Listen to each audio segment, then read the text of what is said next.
কলমি শাকের ভাজা খেয়েছেন? কখনো কি কলমি শাকের বড়া খেয়েছেন? আই দেখুন কলমি শাকের বড়া কিভাবে হয়। প্রথমেই কলমি শাকগুলোকে কুচি কুচি করে বনিয়ে নেওয়া হলো।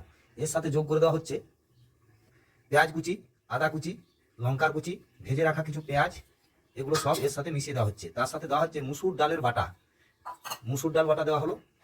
দেওয়া হচ্ছে হলুদ গুঁড়ো, দেওয়া ধনে গুঁড়ো, লঙ্কার গুঁড়ো, কর্নফ্লাওয়ার, সামান্য পরিমাণে কর্নফ্লাওয়ার দেওয়া হচ্ছে এবং সামান্য পরিমাণ বেসনের সাথে মিশিয়ে দেওয়া হচ্ছে।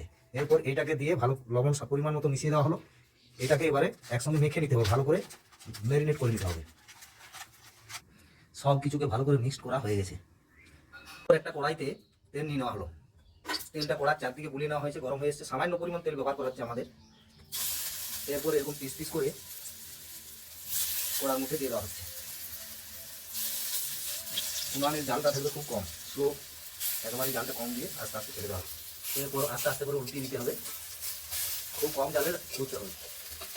আপনারা দেখছেন কলমি শাকের বড়া, মুসুর ডাল দিয়ে কলমি শাকের বড়া হয়ে গেছে, মচমচে কলমি শাকের বড়া।